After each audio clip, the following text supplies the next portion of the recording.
Welcome to my channel. Thank you so much for coming. My name's Lyndon, and in this video we're going to be looking at a fabulous way to solo over Watermelon Man. We're going to be looking at solo strategies. So this isn't really so much about making the world's most complex solo, it's just about the strategy of the solo. And this is a really great way to practice, because if you get these ideas down, these concepts down, you can use this over anything. Now, I did recently make a video about how to the strategies over solos, and I applied that to a major scale. And what's different in this video is that I'm going to be applying it to a blues scale and a specific tune, which is the awesome tune Watermelon Man by Herbie Hancock, which is really fantastic. In this video you're going to get a 5 or 6 page PDF that explains everything that I'm going to talk about in this video. It's got all of the letter names of the notes in there as well, which is quite handy for you, and that's completely free of charge. Just click in the link below, you'll see in the description, and that will just take you to the PDF, and that's my gift to you. This video is for tenor and alto sax. I'm going to be using my beautiful tenor sax here, but you can I'm going to have all of the letter names for tenor and alto in the titles at the bottom of the screen, so no matter which instrument you play, you can still use this and enjoy it, and I really hope you do, and I would love to get your feedback if you think it's any good. Now, as I've said, we're just going to be using a blues scale over this tune, which is going to sound fantastic. It really will, because it really suits this tune. And you can use a blues scale in these strategies over lots of other tunes as well, if they're going to stay in the same key. If they don't stay in the same key and you need to change key, you can use the same strategies, but just in that new key. So the point of this is just to get comfortable with knowing what makes up a good sounding solo. And that's what this tutorial is about. So let's dive into the PDF and have a look and see what it says. So it says a formula for solos. So a good solo, like a poem or a conversation, has structure, and if you comply with this structure, it's going to sound fantastic. It just will. And the rules that I really go by are KISS, so keep it simple. Don't do anything too complicated. You don't need to sound good. Repetition. You should always, if you state an idea on your saxophone, if you play a phrase, you should always try and repeat it. Always leave space between phrases so that you've got time to think and the listener's got time to soak in and absorb what it is that you've just played. And if it can have a linguistic rhythm, and I've given you some examples, that would be a really good thing, like I like chicken and my wife likes cheese. You can use but, da da da da da da da. Anything you say has the potential to be used as the rhythm of a phrase, if you see what I mean. I didn't phrase that very well, ironically. And also what we're trying to do with our solos is to tell a story, and that is super important. So over Watermelon Man, I'm going to be using a particular scale, which is a blues scale, and that's a blues scale in G for my beautiful tenor sax and D for my alto sax, and that would sound like this.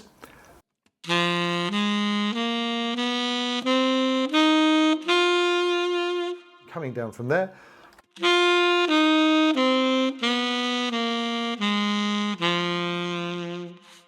So I know the notes of my blues scale, so how am I going to go about making a cool solo over Watermelon Man just using those notes? Well, to be honest, it's not rocket science. And in order to comply with the formula, let's keep it really simple. Let's start on the root of the blues scale and see what kind of a phrase we can make out of just the first 3 notes. And those first 3 notes are going to be G, B flat and C for tenor, and D, F and G for alto. And I'm going to play around with those notes and see if we can create a cool sounding phrase like perhaps this. So I've written down a potential example of something that I could do with just those 3 notes. Have a listen.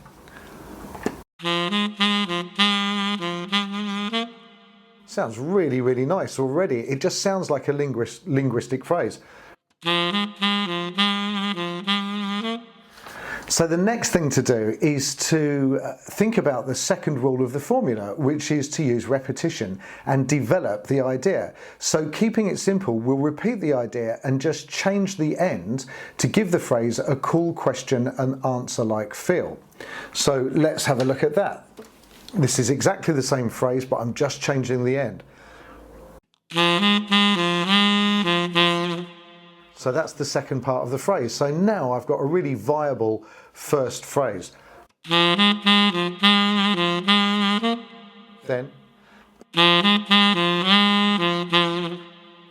And there's enough space between those phrases, so we're complying with that rule, so we're complying with the space, and we can hear the potential for a lyric in there such as, Herbie Hancock is the main man, he writes really great songs.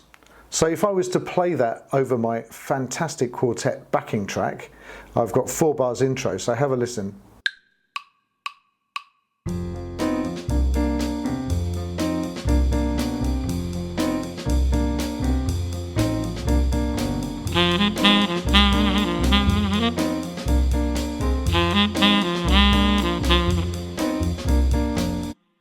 That sounds really, really cool. I mean, that just sounds like a story being told, and that's because we've got that question and answer like feel. So then this works really well over the first 4 bars, which is just what I've played, and so we're going to use repetition again and repeat it over the next 4 bars too, and that's going to give our solo a storytelling or conversational like feel, because we've made a statement, answered it, repeated the idea and responded again. Remember, we've only used 3 notes of the blues scale so far, but it sounds great because we're using a plan. We've got a plan and it sounds organized and it sounds like a strategy, and that's because it is. So I can do that over the next 4 bars as well. So here we go. I'm going to go from the intro again. So 4 bars intro.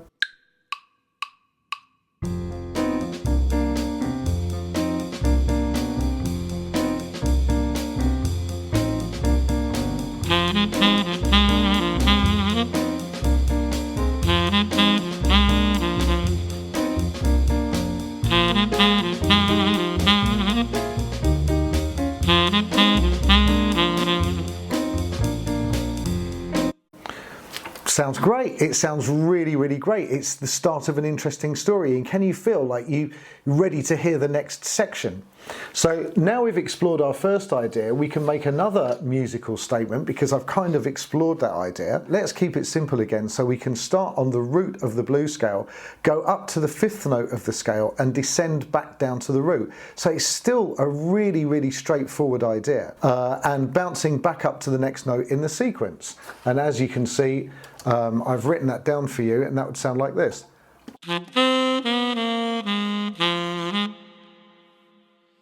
And once again, what I'm going to do is I'm going to take that idea, so I'm not going to move on and change the idea and change the subject, so I'm going to stay on topic just like a conversation.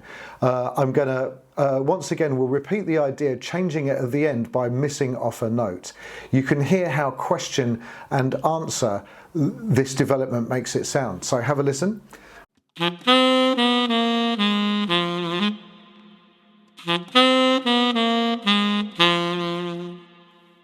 It sounds really great. So now if I put that on the end of my, if I carry on with my solo, let's have a listen to how that sounds if I put it together.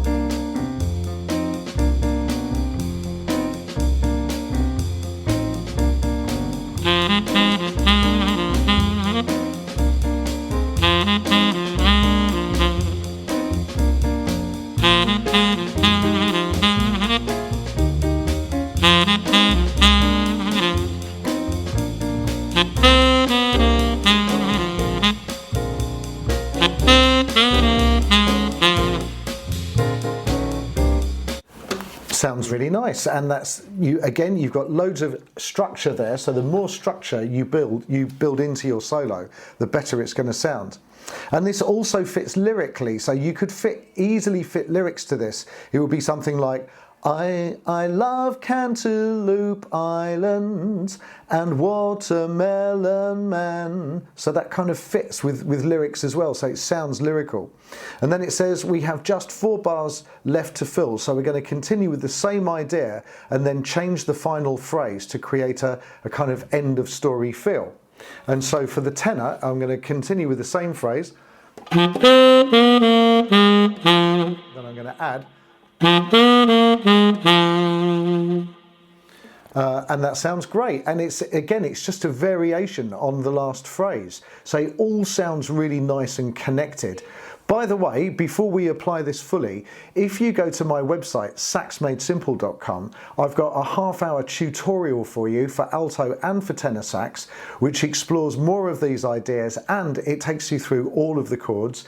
And you get a backing track that you can download that's included in the £5.99 price, £6 English, and you get another PDF. So if you want to take a deeper dive into this song and examine the chords, that would be a really good idea too. So what I've said on the PDF, and notice the final phrase complies with the rule of keeping it simple by starting on the root, jumping up to the flat 5 and descending back down to the root again. The last phrase could also fit with lyrics such as, and Herbie Hancock is a really great man. So it just kind of fits. Can you hear that?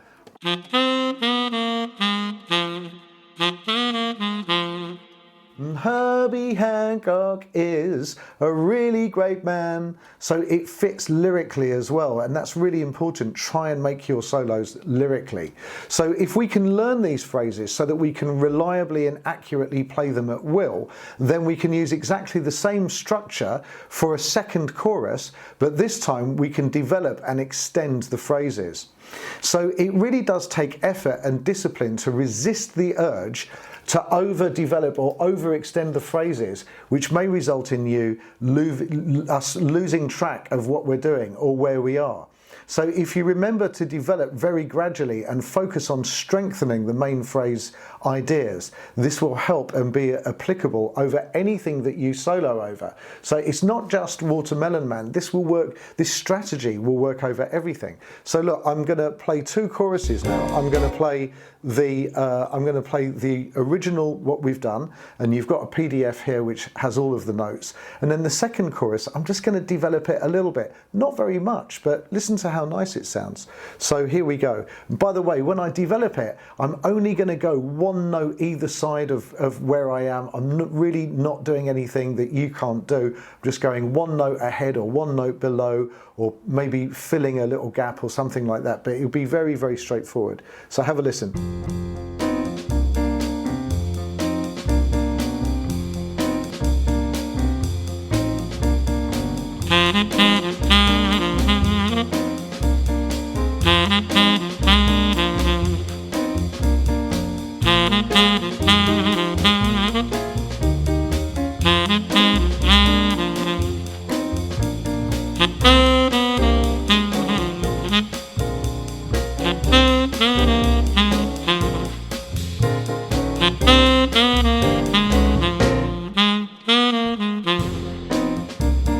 So if I develop it a little bit,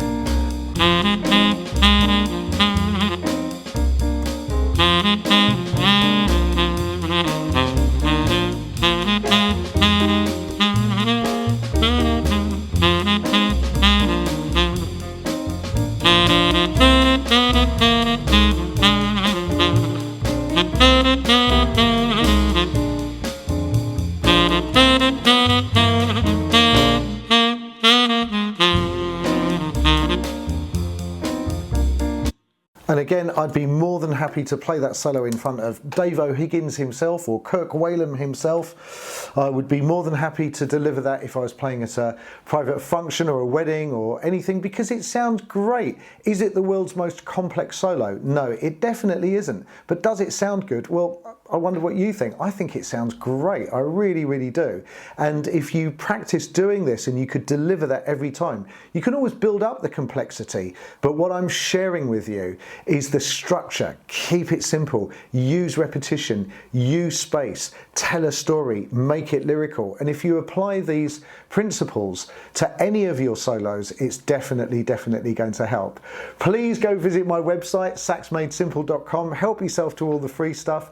We're adding free stuff all the time. Please download one of my courses if you'd like to support, and hopefully you'll find those really useful too. Thank you so much for watching, and I'll see you in the next video. Take care. Bye bye.